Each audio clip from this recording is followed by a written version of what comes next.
नमस्कार दोस्तों, Brahma mystery channel में आपका स्वागत है। आज हम बात करने जा रहे हैं एक ऐसे सवाल की जिसने हर इंसान को कभी न कभी सोचने पर मजबूर किया है। क्या मरने वाले को पता चलता है कि वो मर चुका है? क्या आत्मा को एहसास होता है कि अब वो शरीर में नहीं है? क्या मृत्यु के बाद आत्मा अपने परिवार को देख सकती है? क्या आत्मा को डर लगता है या शांति मिलती है? आज हम इन सभी रहस्यों को गरुड़ पुराण और अन्य धर्म ग्रंथों के आधार पर विस्तार से समझेंगे। शुरुआत करते हैं मृत्यु के क्षण से। जब किसी व्यक्ति की सांसें रुकती हैं तो उसका शरीर शांत हो जाता है, लेकिन आत्मा तुरंत शरीर से बाहर नहीं निकलती। गरुड़ पुराण के अनुसार आत्मा शरीर से निकलने में कुछ समय लेती है। ये प्रक्रिया पैरों से शुरू होती है और धीरे धीरे सिर तक जाती है। जैसे जैसे आत्मा शरीर से बाहर जाती है, वैसे वैसे उसे एक अलग तरह का अनुभव होता है। आत्मा को लगता है जैसे वो नींद में है या कोई सपना देख रही है। पहली बार आत्मा अपने शरीर को बाहर से देखती है। उसे अपने परिवार के लोग रोते हुए दिखाई देते हैं। वो उनसे बात करने की कोशिश करती है, लेकिन कोई उसकी आवाज नहीं सुन सकता। आत्मा को समझ नहीं आता कि आखिर हुआ क्या है। इसे भ्रम की स्थिति कहा गया है। आत्मा को कुछ समय तक महसूस ही नहीं होता कि वो मर चुकी है। गरुड़ पुराण कहता है कि मृत्यु के बाद आत्मा 13 दिन तक अपने घर के आसपास रहती है। वो अपने प्रियजनों के पास जाती है, उनके दुख को महसूस करती है। कई बार आत्मा अपने घरवालों को संकेत देने की कोशिश भी करती है, जैसे अचानक कोई खुशबू आना, कोई सपना आना या कोई आवाज सुनाई देना। मृत्यु के बाद आत्मा को कई तरह की यादें आती हैं। उसे अपनी पूरी जिंदगी एक फिल्म की तरह दिखाई देती है। अच्छे बुरे कर्म सब याद आते हैं।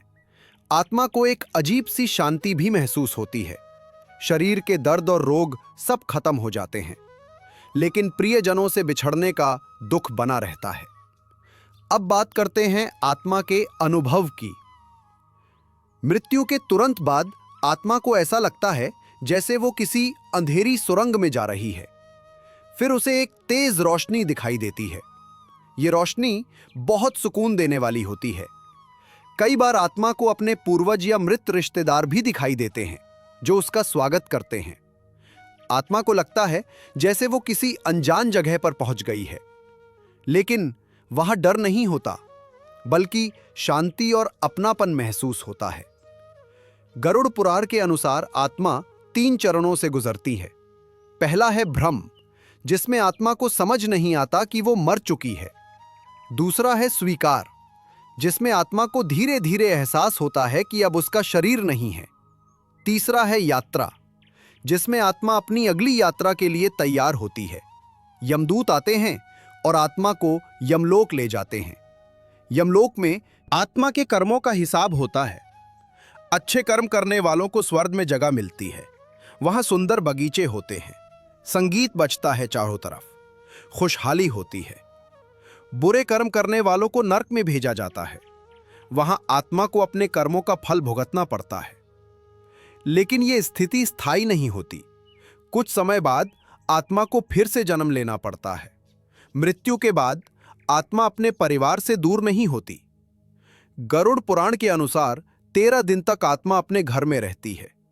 वो अपने परिवार के लोगों के पास जाती है, उनकी बातें सुनती है। कई बार आत्मा अपने प्रियजनों के सपनों में आती है या कोई संकेत देती है, ताकि वे जान सकें कि वो ठीक है और शांति में है। अब बात करते हैं मृत्यु के बाद आत्मा की यात्रा की। गरुड़ पुराण के अनुसार यमदूत आत्मा को यमलोक ले जाते हैं।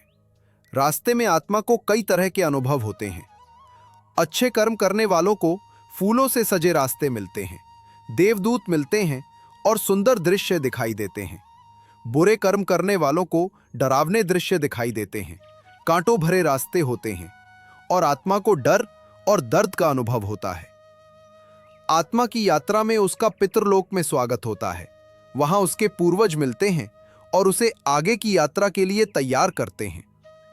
आत्मा को अपने कर्मों के अनुसार स्वर्ग या नर्क में भेजा जाता है। वहां आत्मा को अपने पिछले जन्म के कर्मों का फल मिलता है। अब सवाल है कि मृत्यु के बाद आत्मा को कब एहसास होता है कि वो मर चुकी है? गरुड़ पुराण कहता है कि आत्मा को सबसे पहले तब एहसास होता है जब वो अपने शरीर को देखती है और अपने प्रियजनों को अपने लिए रोते हुए देखती है।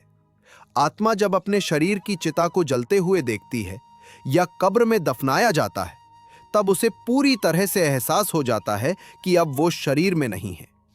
कई बार अचानक हुई मृत्यु या दुर्घटना में आत्मा को यह समझने में और ज्यादा समय लग जाता है। ऐसी आत्माएं कई दिनों या महीनों तक भटकती रहती हैं।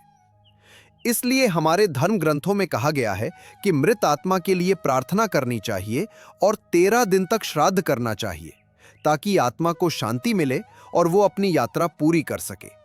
अब बात करते हैं कि मृत्यु के बाद आत्मा अपने परिवार से कैसे संपर्क करती है।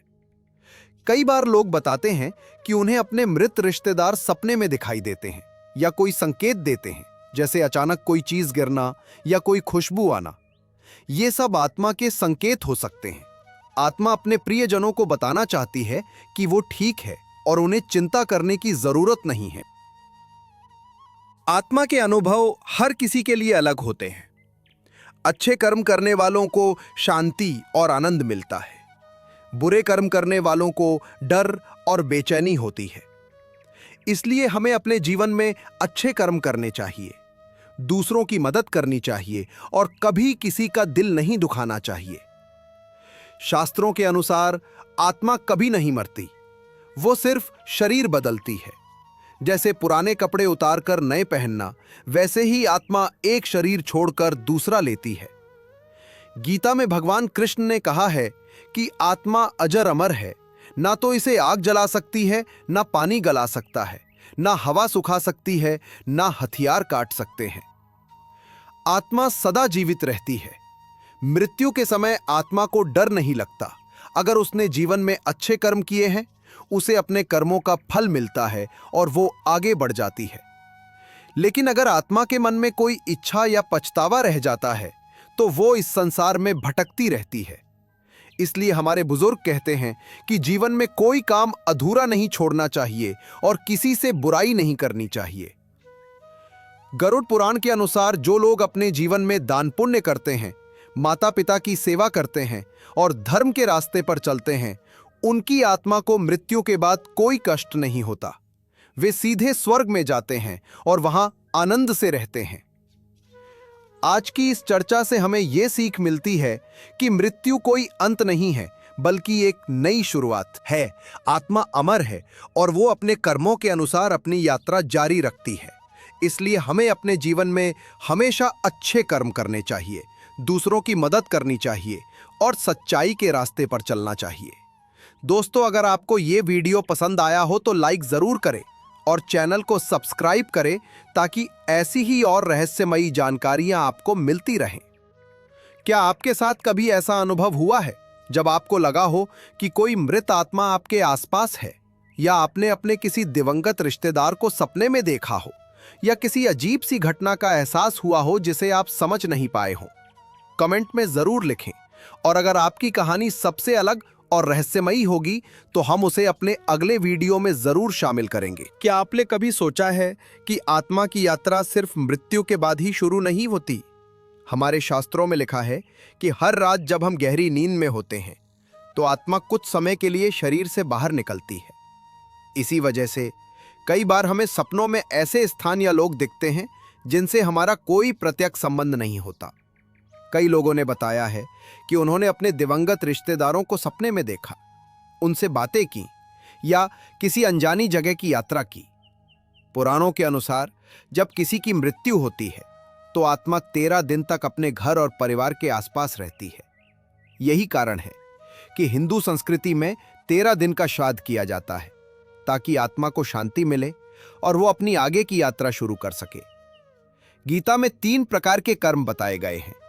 सकाम कर्म फल की इच्छा से किया गया, निष्काम कर्म बिना किसी स्वार्थ के किया गया, और विकर्म गलत या अनैतिक कर्म। शास्त्रों के अनुसार निष्काम कर्म करने वाले व्यक्ति की आत्मा को मोक्ष मिलता है, जबकि सकाम कर्म करने वाले अपनी इच्छाओं के अनुसार अगला जन्म पाते हैं। विकर्म करने वालों की आत्मा को भटकना पड़ता है या उन्हें नरक की यातना भोगनी पड़ती है। एक रोचक तथ्य यह भी है कि हमारे कर्मों का प्रभाव सिर्फ हमारे जीवन तक सीमित नहीं रहता, बल्कि हमारी अगली 7 पीढ़ियों तक पड़ता है। यही वजह है कि पितृपक्ष में हम अपने पूर्वजों का श्राद्ध करते हैं और उनके लिए दान पुण्य करते हैं, ताकि उनकी आत्मा को शांति मिले। बहुत से लोग महसूस करते हैं कि कोई अदृश्य शक्ति उनके आसपास है। कभी अचानक कमरे का तापमान गिर जाना, बिना हवा के पर्दों का हिलना या किसी खास खुशबू का महसूस होना, ये सब आत्मा की उपस्थिति के संकेत हो सकते हैं। शास्त्रों के अनुसार जिन आत्माओं की कोई इच्छा या पछतावा अधूरा रह जाता है, वे संसार में भटकती रहती हैं और कई बार अपने परिवार या प्रियजनों से संपर्क करने की कोशिश करती हैं। लेकिन डरने की जरूरत नहीं है। अगर हमारे मन में सच्चाई और अच्छाई है, तो कोई भी नकारात्मक शक्ति हमारा कुछ नहीं बिगाड़ सकती। गरुड़ पुराण में लिखा है कि जो व्यक्ति हनुमान चालीसा का पाठ करता है या अपने इष्ट देव का ध्यान करता है, उसके आसपास कोई भी बुरी आत्मा नहीं ठहर सकती। आधुनिक विज्ञान भी आत्मा के रहस्य को पूरी तरह नकार नहीं पाया है। कई रिसर्च में यह पाया गया है कि जिन लोगों ने नियर डेथ एक्सपीरियंसेस NDE का अनुभव किया, उन्होंने अपने शरीर से बाहर निकलकर उजाले की ओर बढ़ने, दिवंगत प्रियजनों से मिलने या अपने पूरे जीवन को एक झलक में देखने का अनुभव किया। हालांकि विज्ञान इसे दिमाग की प्रक्रिया मानता है, लेकिन आज भी आत्मा और चेतना के रहस्य को कोई पूरी तरह नहीं समझ पाया है। यही वजह है कि आत्मा और पुनर्जन्म के विषय पर दुनिया भर में रिसर्च चल रही है। जीवन में अच्छे कर्मों का महत्व इसलिए हमें अपने जीवन में हमेशा अच्छे कर्म करने चाहिए, चाहे वो किसी भूखे को खाना खिलाना हो, माता पिता की सेवा करना हो या फिर किसी जरूरतमंद की मदद करना हो। याद रखिए, आत्मा हमारे हर कर्म को देख रही है और वही हमारे साथ आगे की यात्रा में जाएगी।